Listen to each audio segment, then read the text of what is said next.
जिंदाबाद जिंदाबाद जिंदाबाद ये आज पूरे प्रदेश में ब्राह्मण और आचार्य अपमानित किए जा रहे हैं और एक साजिश की तरह अपमानित किए जा रहे हैं। केवल विनय शंकर तिवारी ही नहीं, आज ब्राह्मण समाज का अपमान किया जा रहा है और उनको पग पग पे धक्का न दे बात भी किया जा रहा है कि आप समाज के महत्वपूर्ण हिस्से नहीं हो, आपको उपेक्षित किया जा रहा है। नेताजी आज ब्राह्मण समाज इकट्ठा हो रहा है और अहंकार के खिलाफ इकट्ठा हो रहा है। आज जो राजा का अहंकार है उसके खिलाफ इकट्ठा हो रहा है और इस अहंकार का बदला निश्चित रूप से ब्राह्मण समाज लेने का काम करेगा। ब्राह्मणों और ब्राह्मण आचार्यों को अपमानित किया जा रहा है। अपमान के विरोध में ब्राह्मण इकट्ठा हो रहा है और अपने अपमान का ब्राह्मण बदला लेगा। ये शब्द हैं विनय शंकर तिवारी के, जो आज 45 दिनों बाद जेल से बाहर आए हैं। जेल से बाहर आने के बाद इनका जिस तरह से सपाइयों ने अयोध्या में घुसते ही उनका एक गर्मजोशी के साथ उनका एक होटल में स्वागत किया, इससे स्पष्ट हो जाता है कि राजनीति में अब नए युग की शुरुआत होने जा रही है। वही युग 39-40 वर्ष पूर्व 1986 में हरिशंकर तिवारी के समय में हुआ करता था। आपको बता दें कि पूर्वांचल में हरिशंकर तिवारी ब्राह्मणों के एक उदयमान सितारे, एक स्थापित नेता माने जाते थे। 1986 का दौर था। एक वाकया बताएं कि उस समय बड़हलगंज में एक सभा होनी थी, उसमें कांग्रेस के दिग्गज नेता कमलापत त्रिपाठी आए थे, हरिशंकर तिवारी भी गए थे। हरिशंकर तिवारी गाजीपुर दोहरे घाट उनको छोड़ने गए थे, तो लौटते समय हरिशंकर तिवारी को अरेस्ट कर लिया गया। हरिशंकर तिवारी को जब गिरफ्तार कर लिया गया तो उस समय थाने का घेराव किया गया। लगभग 5000 समर्थकों ने, जो हरिशंकर तिवारी के थे, थाने को पूरी तरह घेर लिया और जय शंकर जय हरिशंकर के नारे से पूर्वांचल गूंज उठा।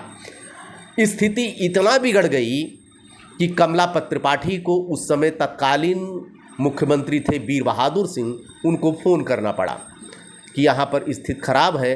तब जाकर हरिशंकर तिवारी को छोड़ा गया। उसी समय से हरिशंकर तिवारी एक पूर्वांचल के बहुत बड़े नेता कहलाए और वो ब्राह्मणों की राजनीति करते थे।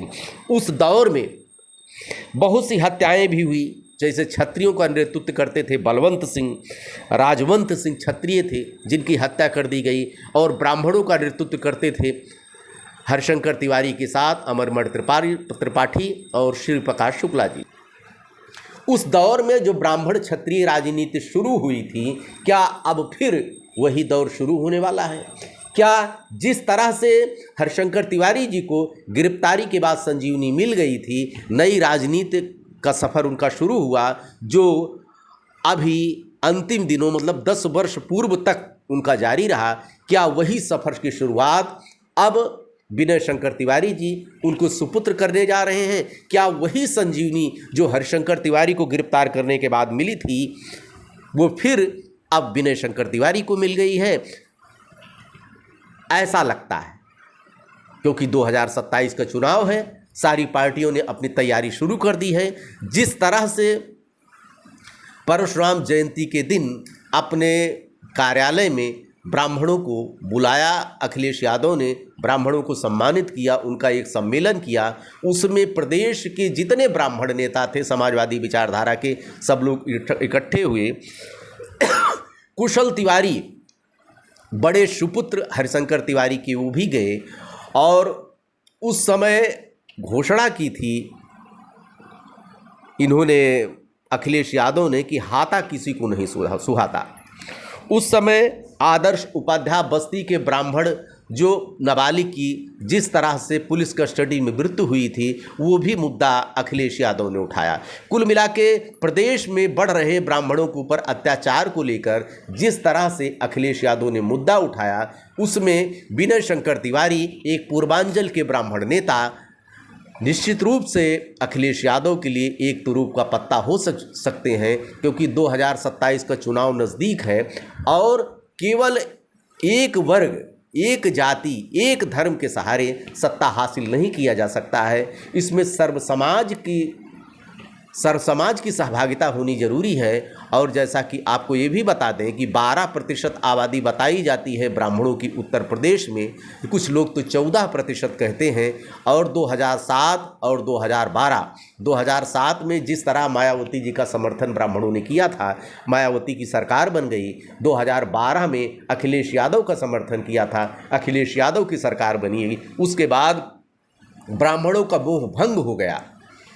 समाजवादी पार्टी और बहुजन समाज पार्टी से वो एक तरफा भारतीय जनता पार्टी की तरफ मुखातिब हुए। लेकिन जब से योगी आदित्यनाथ की सरकार बनी 2017 में, ब्राह्मणों को जिस तरह से अपमानित होना पड़ा है, जिस तरह से खून का घूंट पिए हैं, विनय शंकर तिवारी जैसे तुरूप के पत्ते, विनय शंकर तिवारी या हरशंकर तिवारी के ऊपर, जो हाता परिवार के ऊपर जिस तरह से तिवारी हाता परिवार के ऊपर जिस तरह से अत्याचार वर्तमान सरकार ने किया, चाहे इनके यहाँ हाथा में रेड डलाना हुआ, विनय शंकर तिवारी का जेल जाना हुआ, चाहे हरशंकर तिवारी जी की मूर्ति जो उनके गांव में स्थापित होनी थी उसका चबूतरा तोड़ना हुआ, ये सब मुद्दा आज समाजवादी पार्टी उठाने जा रही है। और जिस तरह गर्मजोशी से समाजवादियों ने विनय शंकर तिवारी का स्वागत किया है, इस तरह से लगता है कि 2027 के चुनाव में राजनीति की एक नई दिशा तय हो रही है।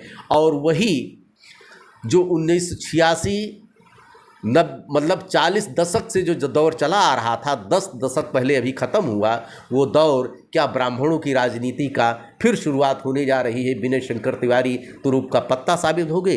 देखते रहिए अयोध्या दर्पण। ढेर सारी शुभकामना आपको। धन्यवाद।